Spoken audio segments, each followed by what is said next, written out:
Good morning, viewers, on this great Sunday morning.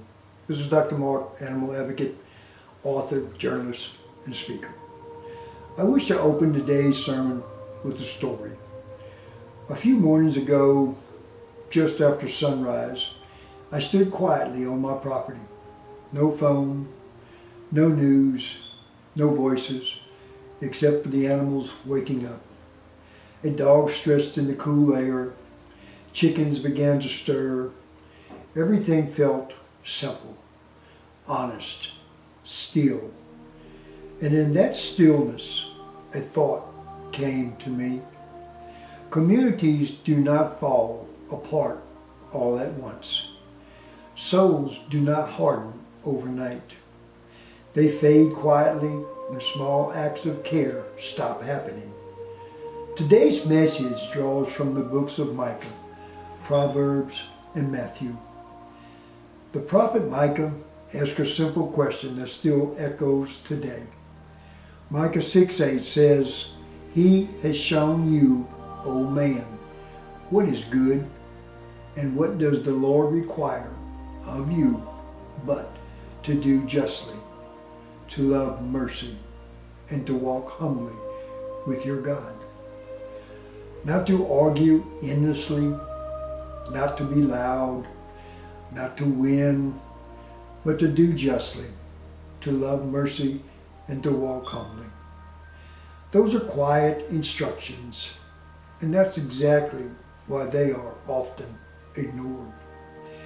We live in a time where people want to fix the world with opinions instead of actions. We debate morality, but we walk past suffering. We speak about values, but we avoid responsibility. And somehow we have convinced ourselves that compassion is optional, something to do if it's convenient. But Scripture never treats compassion that way. In Proverbs 12:10, we are told, "A righteous man regards the life of his animal." Not debates about animals, not posts about animals, regards the life of his animal. That word regards means to notice, means to consider, it means to care enough to act. This verse doesn't separate faith from behavior, does not separate belief from responsibility. It tells us plainly how we treat the vulnerable, even animals, reveals who we really are. Let me say something gently but honestly. A community can have churches on every corner and still lose its soul.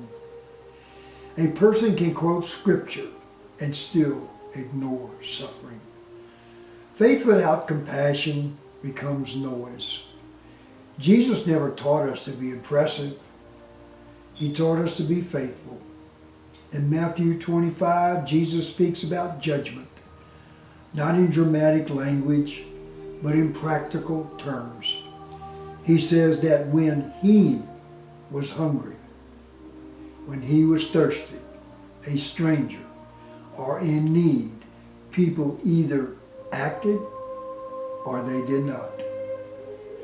And when they asked him, when they had seen him that way, he answered, "Whatever you did for one of the least of these, you did for me."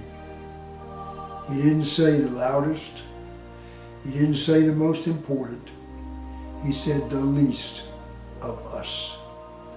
That includes people. And yes, it includes animals who have no voice and no defense. What concerns me today is not that people don't know better. It's that many have stopped caring. We scroll past suffering. We excuse ourselves by saying someone else will handle it. We become comfortable being spectators in a world that desperately needs participants. And slowly quietly, the soul of a community erodes. Not because of politics, not because of the news, but because everyday compassion is no longer practiced. I want to be very clear here. I am not asking anyone listening today to save the world.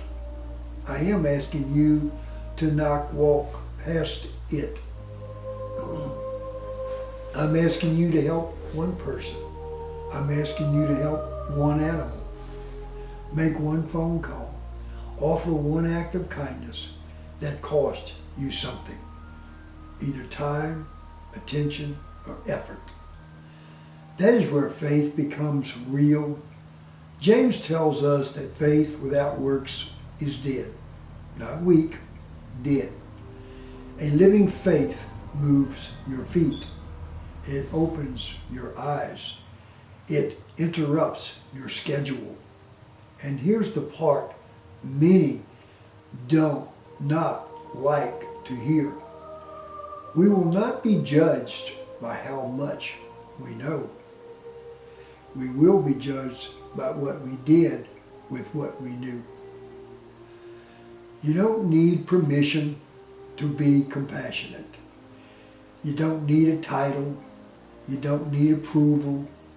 You just need a willing heart. If your faith has made you harder instead of softer, something is wrong. If your beliefs have made you indifferent to suffering, something is wrong.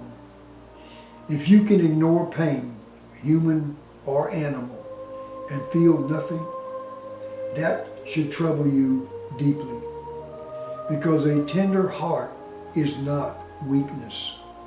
It is evidence of God still working within you. The world tells us to toughen up. God tells us to soften our hearts. The world tells us to look out for ourselves. God tells us to look out for the least. And the truth is, a soul is not revealed in moments of comfort. It is, however, revealed in moments of inconvenience. So today, I leave you with this. Do not measure your faith by your words. Measure it by your compassion. Do not wait for permission to do what you know what is right. Do not walk past suffering because it's uncomfortable. Because the soul of a community and the soul of a person is revealed in what they do when no one is watching. I thank you for listening. Keep your heart open and your compassion strong. And never, never walk past an animal that needs your help. This is Dr. Mark. Good day, and God bless.